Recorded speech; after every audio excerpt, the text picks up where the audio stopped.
In 2002, the King of Pop stood before a crowd in Harlem. Sony, Tommy Mottola. Tommy Mottola is the president of the record division.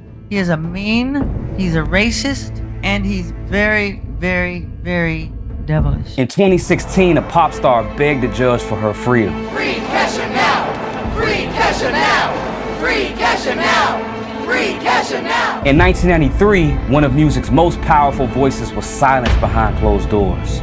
And in 1994, a superstar chose career suicide over corporate slavery. What is it going to mean for the record industry? Oh, I've got that. Different artists, different battles, same corporation.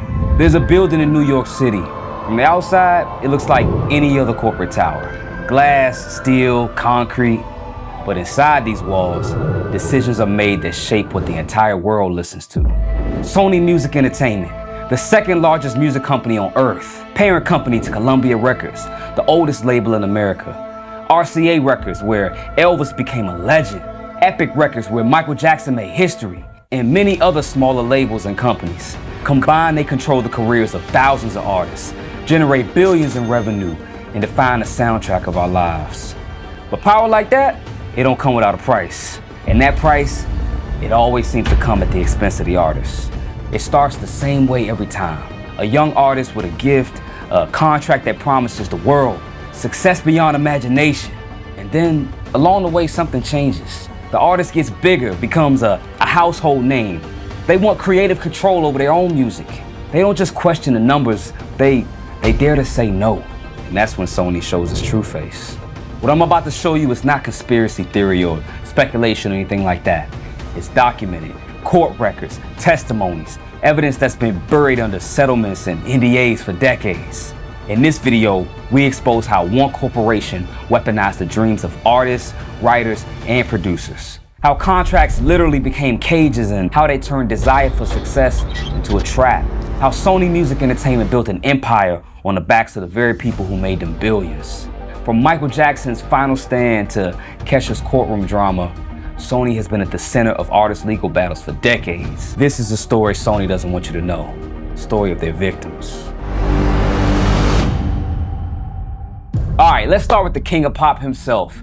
Now, everybody knows Michael Jackson, but what y'all might not know is how Sony basically sabotaged the greatest entertainer of all time. You see, MJ and Sony had a beautiful relationship at first. Michael released his hits under Epic Records, which was bought by Sony in 1988. I mean, we're talking some of the greatest and highest selling records of all time. Sony was eating good off Mike. But then something changed, and that something was called Sony ATV Music Publishing. So let me break it down. So in 1985, MJ bought the Beatles catalog for $47 million, which gave him ownership of the publishing company called ATV Music. It was a smart business move. And then in 1995, he merged it with Sony's publishing to create Sony ATV. This allowed Mike to own half of one of the most valuable music catalogs in the world. He didn't just have ownership in the Beatles songs. He had a piece of multiple major artists' music. People don't really understand is that people say, yo, Michael owned the Beatles catalog. No, Michael owned Sony ATV, half of it. I heard. So when Tommy was trying to sign me when I was 18, Michael was trying to sign me because he owned half of Sony ATV. Everything was cool. That's when Sony switched up. The main issue started in the early 2000s. By 2001, Mike dropped Invincible, but he was waiting for his contract with Sony to expire so he could manage everything himself. He wanted out and he tried to work things out with the president of Sony, Tommy Mottola. But in retaliation, the label started pulling back on pushing the album. So I'm leaving Sony a free agent. I own half of Sony's publishing and I'm leaving them. They're very angry at me because I just did good business, you know? The way they get revenge is to try and destroy my album. But good art never dies. And Tommy Mottola is a devil.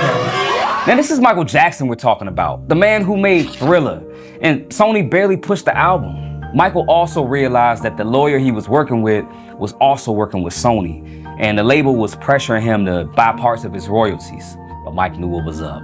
They wanted his catalog. They wanted him to default on the loan so they could swoop in and take half of Sony ATV. So what did Mike do? Oh, he was ready to blow shit up. In 2002, he pulled up to Al Sharpton's headquarters in Harlem and let it all out. He called Tommy Mottola, the head of Sony, a racist and a devil in public in front of everybody, multiple times.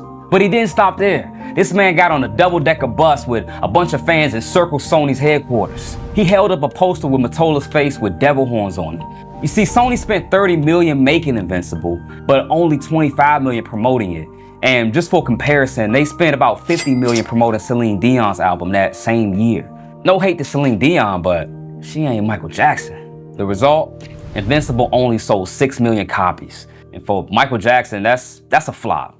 It would have been so much bigger back then if him and Tommy weren't beefing. So if Michael would have had his fair shake, because, you know, they went on not to promote. Like, Michael had a vision. Like, I was part of it. I remember him saying, we're going to come out with this first, and we're going to shoot a short film, The Threat, and we're going to shoot a short film. Yeah, you know, with Unbreakable, and I'm going to have Biggie, because I had the Biggie verse, and I'm going to have Biggie in the video in a hologram type form. He had all his vision. So when I look at that, I'm like, yo, he didn't get a chance to promote because whatever business wasn't right at that time. That's why. And so after Michael tragically passed away, guess what Sony did?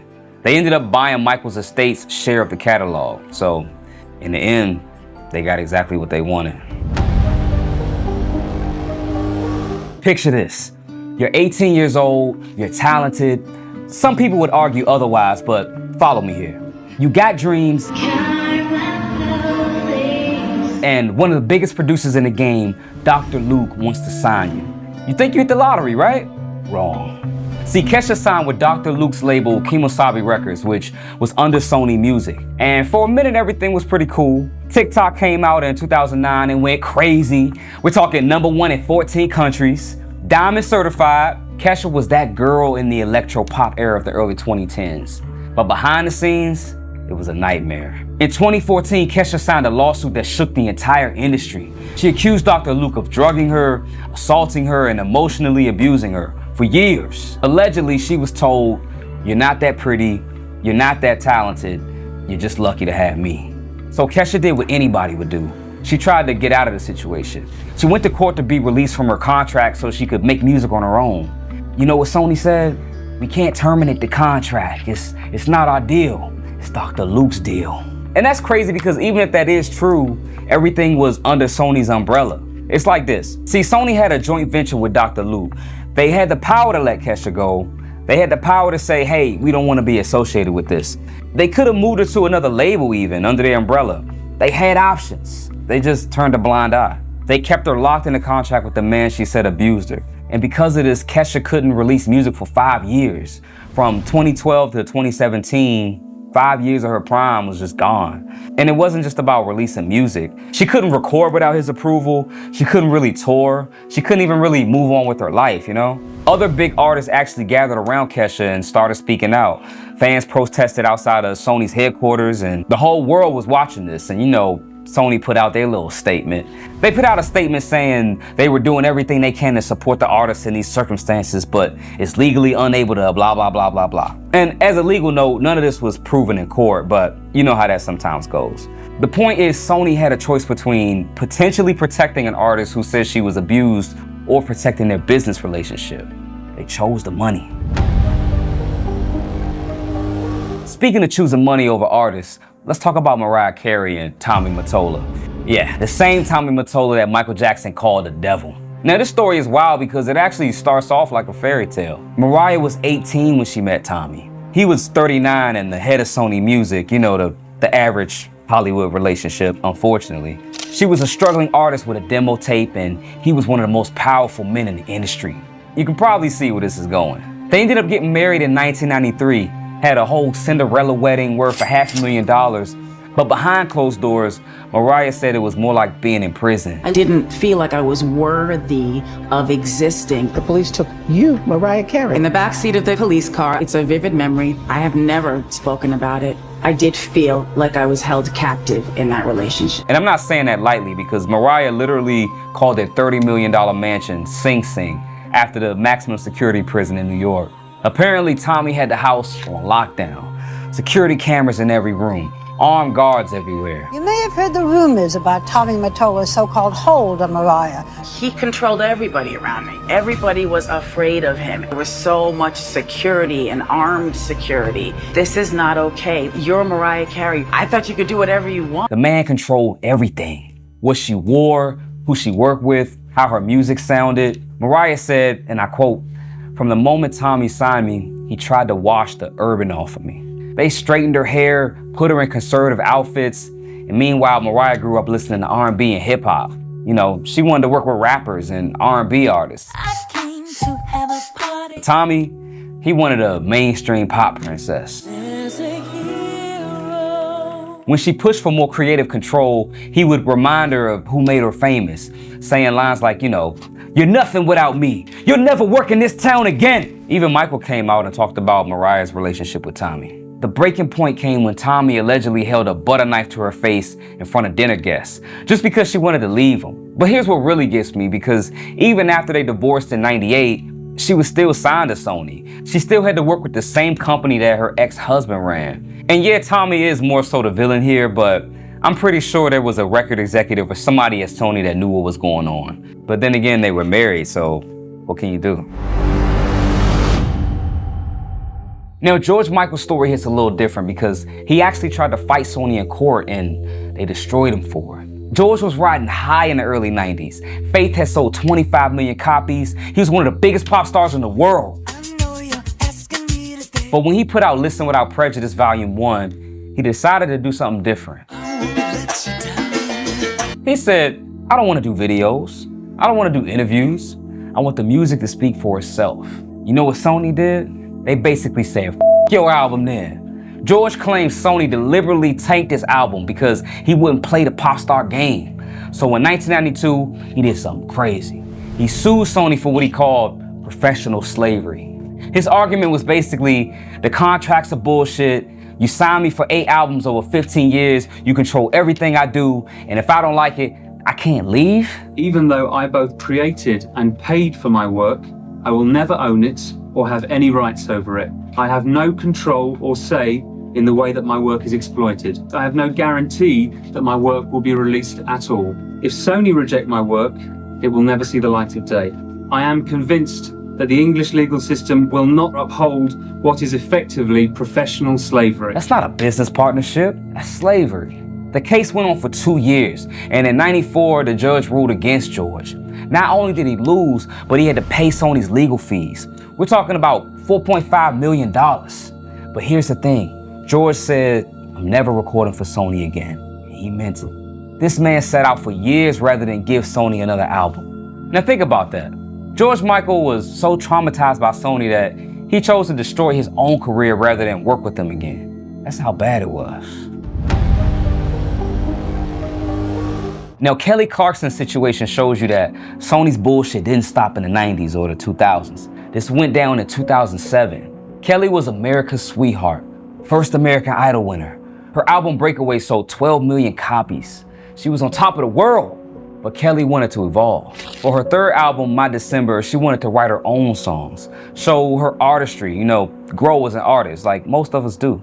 But Clive Davis, head of Sony BMG at the time, he wasn't having it.